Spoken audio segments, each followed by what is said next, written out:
half in the bag. Everybody do the Birdman. Remember that?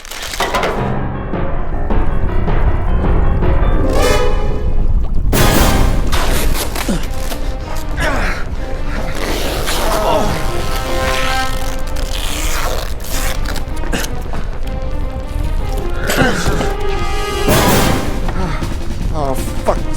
Fuck wheelchairs.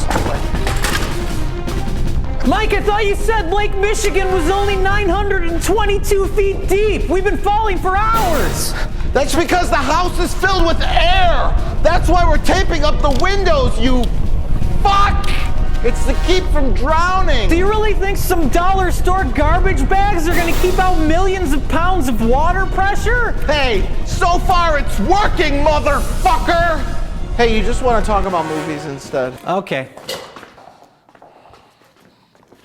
No. Let's see what we got here.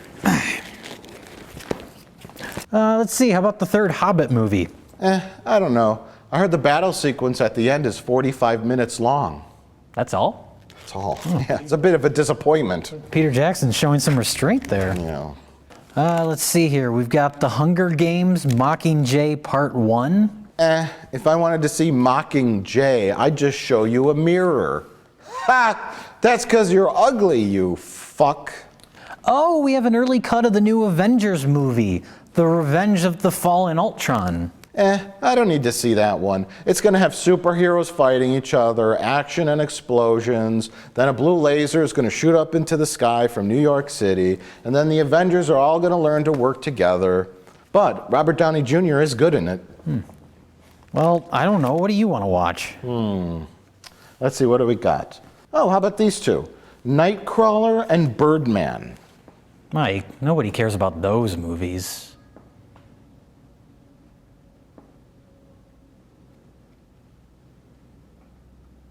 On October 31st, witness the motion picture event that is being called fucking Amazeballs.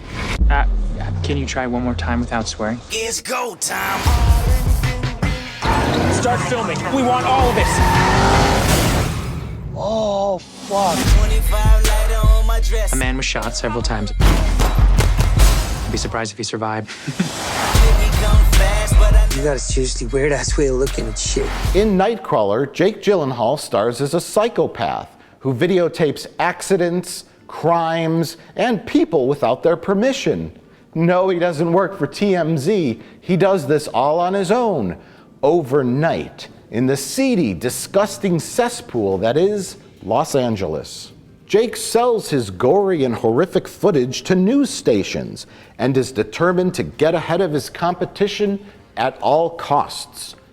And his competition is Bill Paxton, so it's not too difficult. So Jay, we saw Nightcrawler and we saw another film called Birdman. Why did we see both of these films and not Dumb and Dumber 2? Because the alternative to seeing these two movies was to see Dumb and Dumber 2.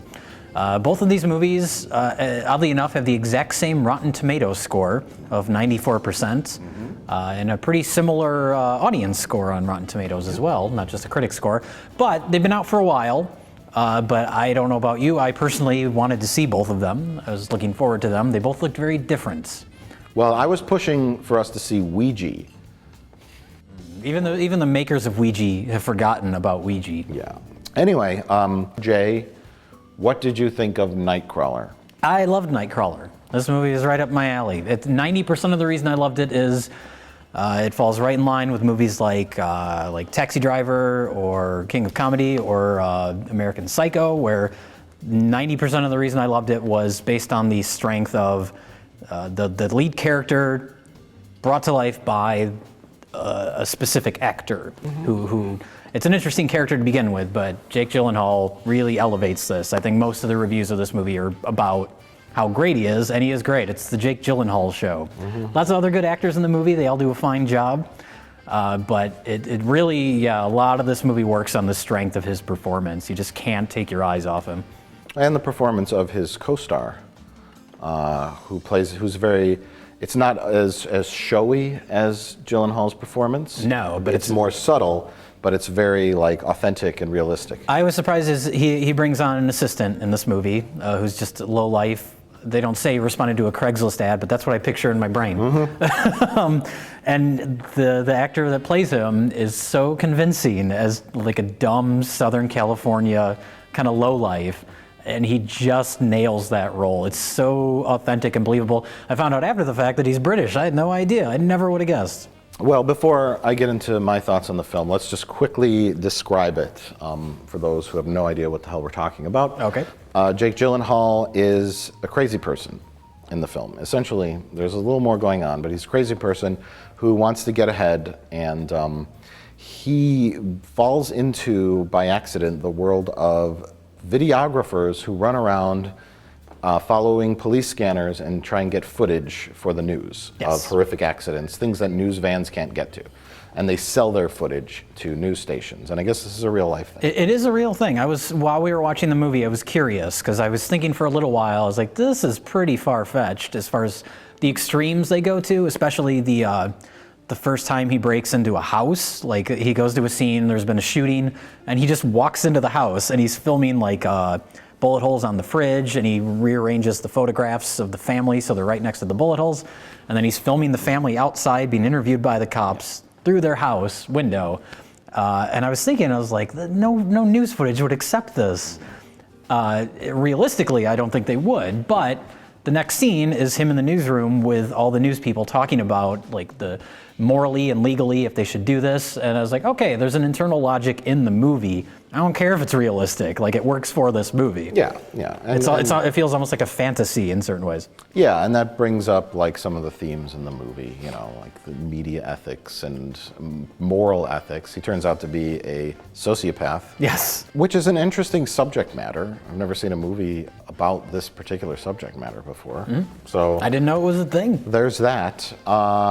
But comparisons to American Psycho or Taxi Driver, I think, are a little lofty for this, in my opinion. Really?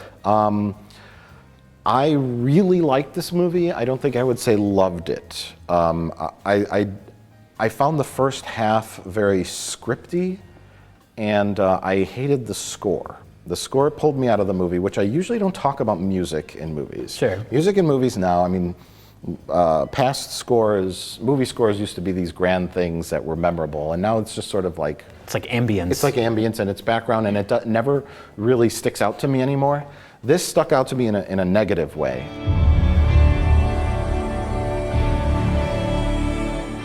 The music was credited to James Newton Howard. I don't know if you're familiar with him. I'm very familiar with his name. He's been around for a long time. And he's done a ton of movies. Okay. Movies like Pretty Woman, Junior, Major League 2, Space Jam, and he did the theme for Liar Liar. Just the theme? You didn't do the whole score? Well, no, but he's credited as coming up with the memorable theme music for Liar Liar. The Postman. Oh, that's a classic. And Runaway Bride, not to mention many other titles. But that's the thing, is there's a part in this movie, and I don't remember, it was early on, but Jake Gyllenhaal, I think, is walking out of the news station, or something's happening, and it's like, the music sounded like the theme to Forrest Gump, like do-do-do-do.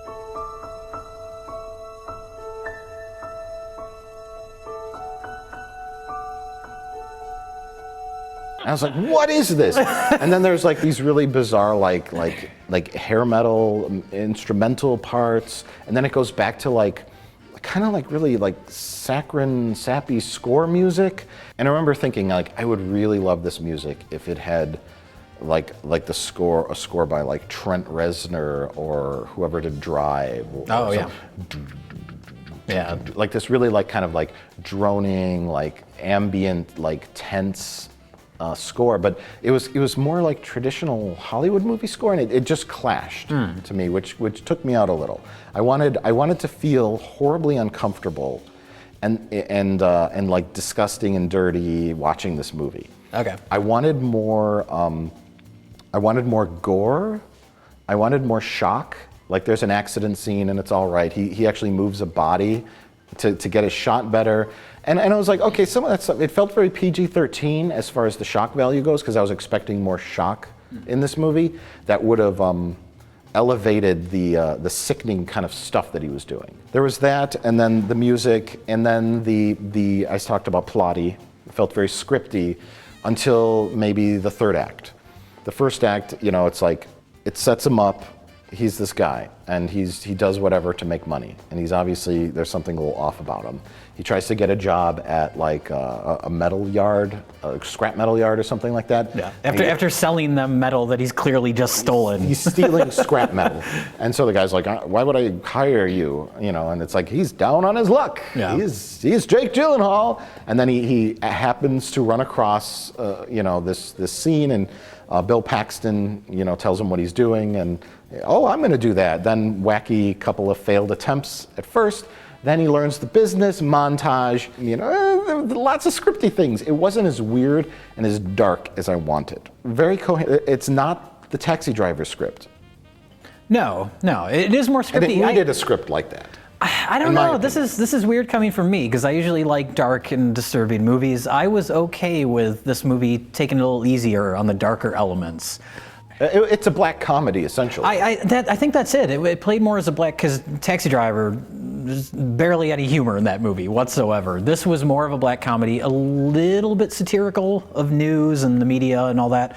But I liked the scripty elements, because it felt like a twist on a typical sort of rags to riches story.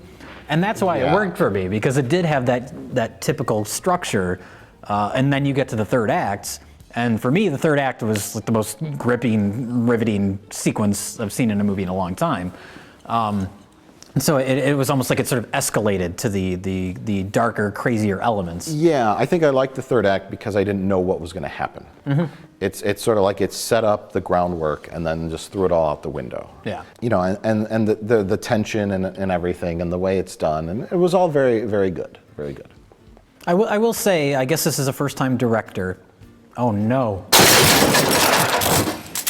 What if you cracked a hole in the house and water started to seep in? Oh shit, Jay, I didn't even think about that. Did you forget about the fact that we're sinking to the bottom of Lake Michigan? You know what? I did. Do you have a beer in the TV?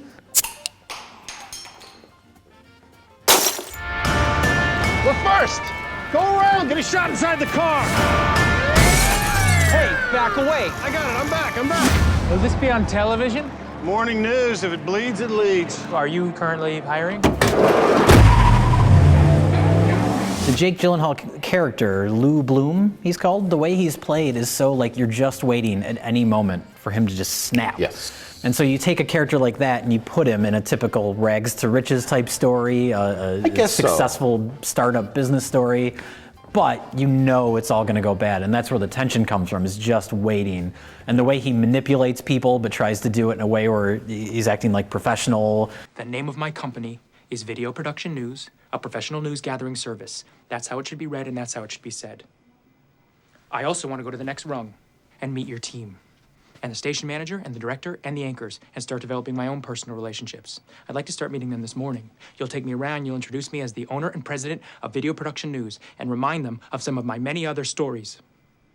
I'm not done. And it's fascinating to watch the character unfold, and the performance, and then some of the scenes he says, and how normal people respond to him is also part of the enjoyment of the movie. Oh, yeah. And yeah, the scripty elements of it, they're a minor note. Yeah, I will say it could be a completely different movie if somebody else was in that role, if it wasn't played so perfectly.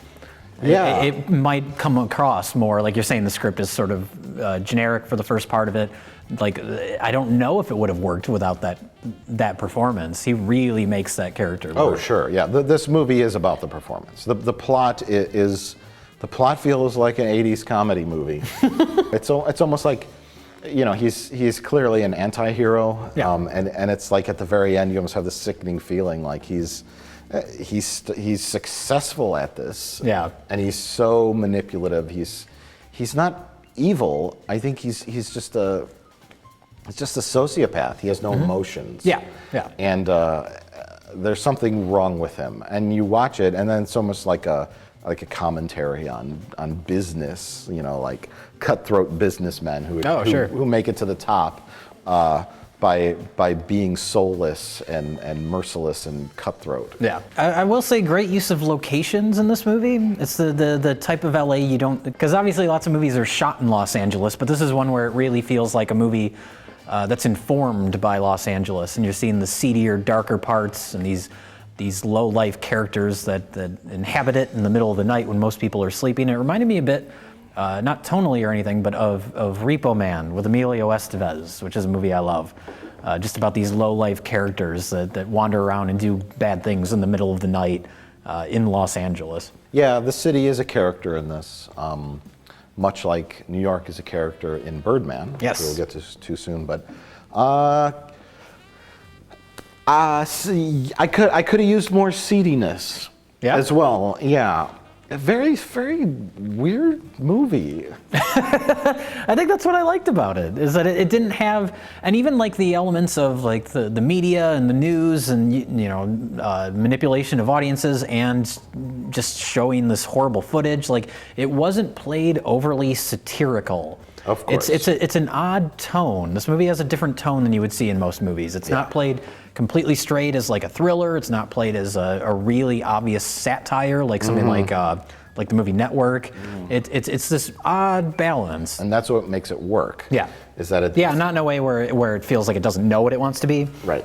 And that's what keeps you hooked in it, because Jake Gyllenhaal arrives at a triple homicide scene, a house where there's shootings, and he gets there before the cops come. Yeah. So he's running around with this video camera, and he goes inside the murder house, and he's filming people, and then it's like the cops start to get involved at that point. It's like early on he does some sketchy things, but then now it's like he's crossed the line. Yeah. And then you expect it to go in a certain way, and they show him filming the murderers, and then he's like, I don't have that. Yeah. You know.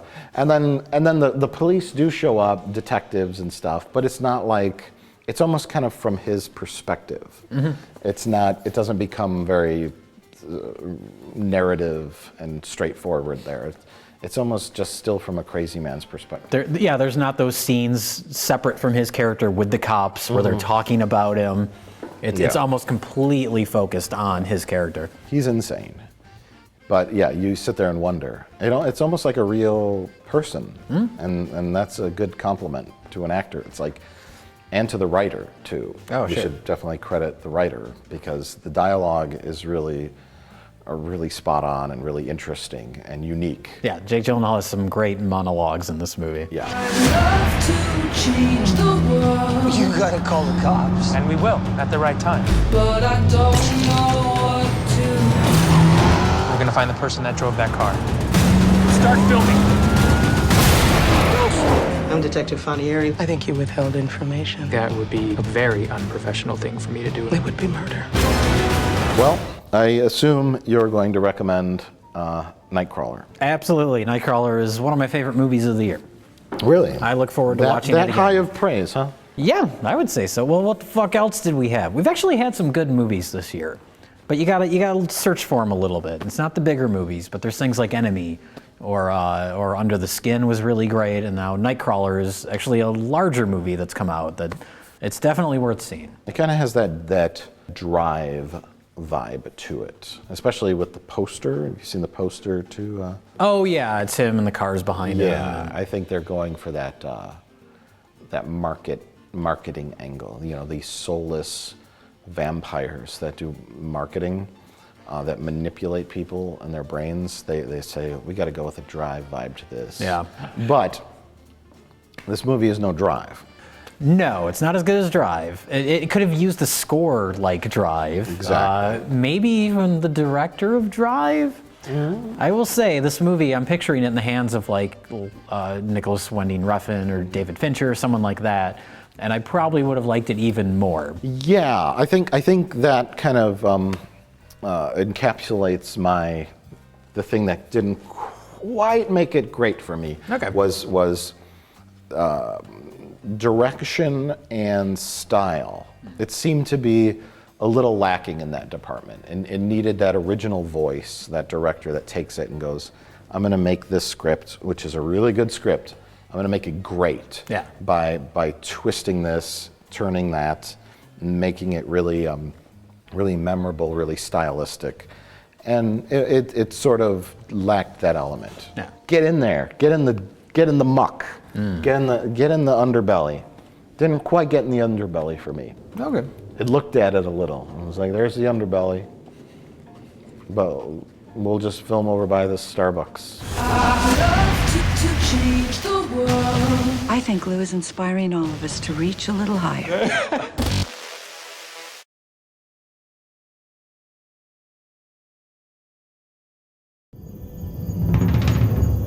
How did we end up here? This place is horrible. Smells like balls. We had it all. You were a movie star, remember? Who was this guy? He used to be Birdman. I like that poster. You wrote this adaptation? I did, yeah. And you're directing and starring in your adaptation. That's ambitious.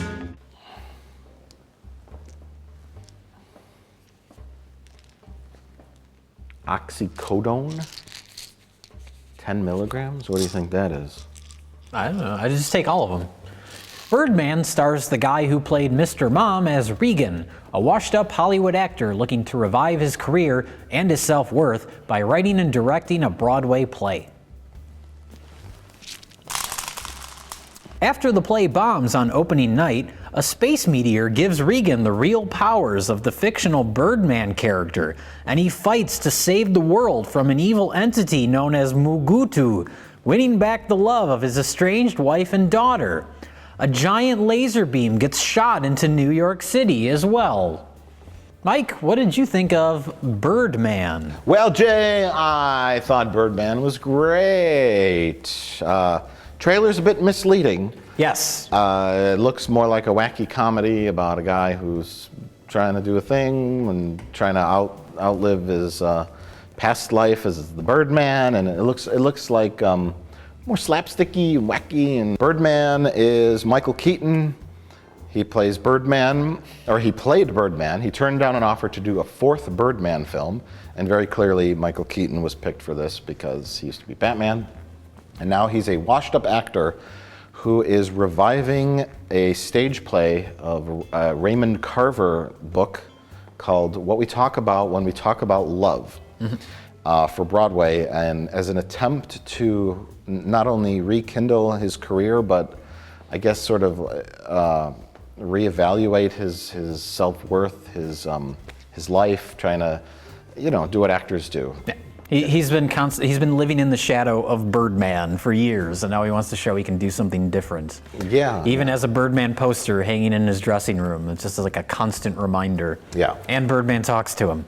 But is he truly an actor's actor, or is he basically like a fraud? And that's kind of what the character struggles with. Yeah. And this film it's really fast-paced. It's really it's done with a lot of long takes, and it's very performance-driven. It's very theatrical. Yes. In its delivery, which is, it almost feels like you're watching a play. Well, that's just in tune with the subject matter. But that's what kept me from getting into it initially, because I didn't know much about the story. But the movie starts, and yeah, the whole idea is that the movie is supposedly shot in just one long continuous take. There's obviously hidden cuts, but the dialogue and the fact that it is all one camera angle, it feels very stagey, very theatrical, and it took me a while to get used to that until I realized that that's done intentionally to counteract the Birdman hyper action movie thing that they sort of satirize a little later in the movie. The score is completely drums. It's completely drums, and it feels, it has a jazzy feel to it, a jazzy vibe. It feels almost like improvisational jazz, which is a thing. Freestyle jazz. Yeah, and that's what it feels like. I don't know if that's the case. I know John Carpenter used to do that, where he'd play his movie straight through, and he would just sort of riff, and then he'd go back and tighten it up and stuff. But the score has that feel, and then occasionally the drummer shows up in the movie. Yeah. Sometimes in parts where it's believable that he'd be there, some parts where you're like, what? Why is he there? Which is great. But the best thing about the movie is that the movie itself feels really loose and improvisational. Even that couldn't possibly be the case because it's all these like choreographed long takes. Yeah, you know what it feels like? Stream of consciousness. Yes. That kind of that writing style where it's just like, and then there's inner monologues of Michael Keaton's subconscious or his. It's Birdman. It's Birdman. It's the literal Birdman voice, Yeah. but it's him talking to himself, and then there's some really kind of bizarre stuff of him having telekinetic powers, which of course is not happening in reality. Or is it? Or is it? Especially at the end. The end's a little ambiguous, but yeah. Very stream of consciousness, very loose as far as the style goes, and it's kind of like the Edward Norton's in the film, and he plays sort of like a loose cannon actor who's all about feeling the role and emoting, and he doesn't care about, he just shows up. He's replacing another actor. He just shows up and he's like, my life is the stage. I'm an actor. Mm-hmm. And he's sort of the antithesis of Michael Keaton. Michael Keaton is kind of a fraud. He played Birdman, and the voice in his head is always saying like, just go make another Birdman movie. Yeah. So there's that Hollywood, and they even make fun of like the Avengers movies. Oh, that sequence is so great. Yeah, and well, they reference it earlier when they're like, Robert Downey Jr. is raking in the money in the $1 billion franchise, and that part of Michael Keaton is jealous. He wants that attention. But he can't get it anymore, so he's turning to this other thing. And then Edward Norton's character is the he wears his heart on his sleeve. He's the actor's actor, and he just wants to perform, and he loves the art. Yeah. Michael Keaton wants to appear like he loves the art, but really, he's doing it for ego more than anything. It's the ego and the attention. So the movie style sort of plays with that tone. It speaks right to the audience. Yeah, it's a very intimate movie. There's lots of sequences where there's lots of great, almost every character is given a great monologue or great moment to shine. Emma Stone has a great one where she kind of blows up at her dad, which is Michael Keaton. And when these things are happening, when the characters really get into it and talking about things emotionally, the camera's just right in their face. And then it'll back up a little bit, and then it'll move to a different sequence. It's very, very free-flowing, very loose camera work, and very, like I said, it feels improvisational, even though behind the scenes that this is very meticulously planned out. Yeah, we see lots of Michael Keaton's old face. Every wrinkle, every crease of Michael Keaton's face, every movement of it seems like it means something. It would have been a good movie even if it did have a different good actor in that role, but there is an extra sort of poignancy to it because it's Michael Keaton and because he played Batman. I don't know if Michael Keaton feels a connection with this character or not, but his performance is really convincing. Yeah, and to say that Michael Keaton's washed up, not that true. Maybe a little. No, I mean, he's not, he used to be the lead actor in movies. Now he's more of a side character or a supporting actor. He's still a very good actor, and he's really great in this movie. And it's nice to see him in the lead in something, because it's been a while. Yeah, and that's the thing, is that he does such a great job in this. Mm-hmm. He has such a great range, and it counteracts the notion of being a washed-up actor. Yeah. Naomi Watts is good in the movie. She's probably given the least to do of any of the main actors in the movie. Yeah. But Emma Stone I thought was great. I've never had a problem with Emma Stone. She's been fine in other things, but I thought she was really good in this movie. Apparently, she shot it on a break from shooting Spider-Man 2. She had because that movie was this extended shoot, and she had a couple weeks off, and in those couple weeks, she made this. Another interesting fact is that one of the short stories is what Spider-Man 2 was based on. Oh, really? Yeah. Raymond Carver wrote about Electro Man. Okay. So he put in the hackneyed German scientist character. That's all from the Raymond Carver. It's all based on one of the short stories in what we talk about when we talk about love. Oh, okay. Yeah. Electro I'm going to get you, Spider-Man. Yeah, I'm mad at you because you were mean to me once. Yes. So I'm going to kill people and steal your girlfriend. And I mean, that movie is a love story, so I can understand why it would be in a book about love. It's coincidental. Like Emma Stone was like, hey, I'll work on that. I'm also working on an adaptation of a Raymond Carver short. Spider-Man 2 is better. Well, obviously, yeah. I mean, there's more action. Birdman's barely in this movie. We should talk about that. Yeah. If you're going to call your movie Birdman, you know, have some more Birdman action. Really? What do we care about? The duality of man and like acting and theater and art and film culture. Like, just show Birdman doing his thing. That bird, that giant evil bird that was destroying the city was pretty awesome looking. Mm-hmm. Face it, Dad. You're doing this because you're scared to death, like the rest of us, that you don't matter. And you know what? You're right. You don't. I will say there were a couple elements in the movie. I loved the movie. I don't know if I've even said that yet, but obviously we're gushing over it. There was a couple moments where I was like, why is that in there? Like the moment after I think it was the opening night performance, because the movie takes place, it's all one continuous shot, but it's not in real time, which also makes it feel more like a play. They have 3 preview nights, and we see all of those, and then we see opening night. And at a certain point, after one of the performances, Naomi Watts and the other female lead in the play are in the dressing room together, and they start like making out. Why was that in there? There's some sexual tension between those two. Some subtle lesbianic action. But why? That was the one aspect of the movie where I was like, does this need to be in here? I wasn't sure what the purpose was. Unless I missed something. Maybe I need to see it again, but... That's how actresses are. Other than that, I don't know. Well, I was thinking the same thing about the ending, because as we mentioned, the ending is ambiguous, and I think we're going to go with a spoiler-free review here. Okay. I don't want to talk about it because it doesn't matter all that much. That's my point here, is that I thought the movie was ending several times. Yeah, I would agree. I was like, okay, this feels like an ending. This is a nice ending, and then something happens, and then it's not over. And the original ending, I was like, oh, that's a little silly that happened. And a little pretentious. A little pretentious that happened, but then in context with the movie that worked, but then it doesn't happen, and then this happens.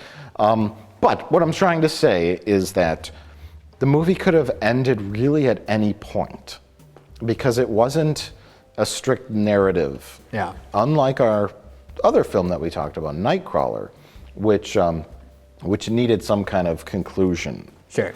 This really didn't, because it was more of a character study of Michael Keaton's character. It's really about a man who's struggling with becoming old, becoming irrelevant, becoming forgotten, and he's kind of looking back at his life. What did I accomplish? You know, am I a fraud?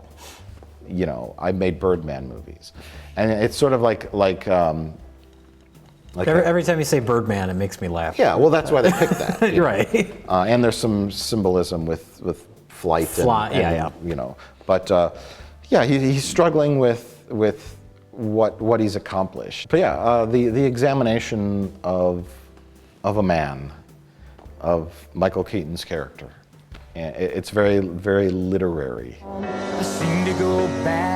Listen to me. You were the original, man. Let's make a comeback. That's what I'm talking about. You're Birdman. You are a god. Hey! Is this for real, or are you shooting a film? A film! You people are full of crap! Music. Don't watch this movie if you want to have a relaxing film experience, because those drums and keep you a bit on edge. Frantic pacing of this is sort of like you're like this the whole time. It's an experience, and that's the best thing I can say about it, is that it's very unique. And it's not movie-esque, so it does feel very play-like. And it's art imitating life, imitating art, because the subject matter is theatrical, but then it's in the film form, but it's also very in reverse. But at the same time, this couldn't exist in any other format because of the one camera style. Right. The way we're seeing, I mean, there's a part, and obviously there's hidden cuts in it, and there's some that are pretty unnoticeable, I think. There's probably ones we didn't even notice, but then there's ones that are more obvious. But there's a certain point when Emma Stone and Edward Norton are like, yeah, they're making out and possibly having sex up above the stage, and then the camera... The place where Marty McFly climbed across. Yes, exactly. And then the camera kind of cranes over that and goes down to the stage, and there's Edward Norton on the stage. Obviously, digital trickery there. Very cinematic in that respect. Yeah. So it's an odd movie. It's unique. It's different. It's engaging. There's stuff to think about, and it'll stick with you for a while. And it makes fun of Transformers. This is about being respected and validated. Remember, that's what you told me. I got a chance to do something right. I gotta take it. Give the people what they want. Let's go back one more time and show them what we're capable of. So, Mike, would you recommend Birdemic? I would recommend Birdemic. I would also recommend Birdman, starring Michael Keaton and Michael Caine and Emma Watson and Emma Stone and Stone Phillips. Who else was in this movie? I don't know. Zach Gallagher, Zach Galifianakis. Gallagher was in the movie, yeah. Gallagher was in the movie. He smashed some watermelons on stage. It was great. Gallagher smashed a watermelon on Zach Galligan and Zach Galifianakis at the same time. There's a whole lot going on in this movie, but I would definitely recommend it. Don't watch it if you think it's going to be a wacky comedy film about Michael Keaton being Birdman and trying to put on a play. Yeah. It's not that. It's more of an examination of a character. So yeah, great film. Definitely recommend it. I would also recommend it for all the reasons you just said. In addition to that, just on a pure filmmaking level, I think we talk about this on our Halloween commentary track, available right now on RedLetterMedia.com. The idea of the one long continuous take is nerve-wracking from a filmmaking perspective, and it's impressive. Yeah. In a way that is never show-offy in this movie. No. I've seen some movies where it feels like, look at what we're doing, where it's sort of not necessary for the narrative. As much as I love the movie Magnolia, there's one long extended shot in that's completely pointless. This film uses the one-take element to its advantage, very much like the Corey Feldman music video does.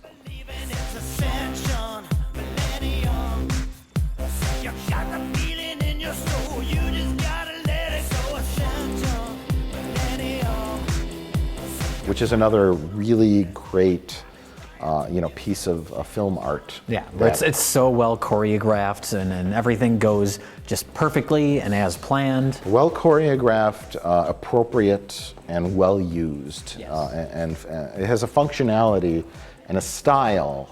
The Corey Feldman music video style that it's not exaggerating, it's not boasting. It's not saying, look at me, I'm doing a one-take thing, but it's using the one-take element as a tool, a storytelling tool, which is what Feldman did in his video, and which is what the director of Birdman is doing with this. It's using it as a tool to emotionally connect you to the subject matter. And really, it's beautiful. Both are beautiful. Both are beautiful. Hey, come on, let me get an autograph. Dude, you freaking rock! Well, Mike, those certainly were good movies. That's right, Jay, they were. But don't get too used to it, because it's almost January, and you know what that means. Oh, God. That's the time of year when movies hit rock bottom. Hey, speaking of bottom... Oh, no, I'm a top, clearly. What are you talking about? What are you talking about? I'm talking about us hitting the bottom of the lake.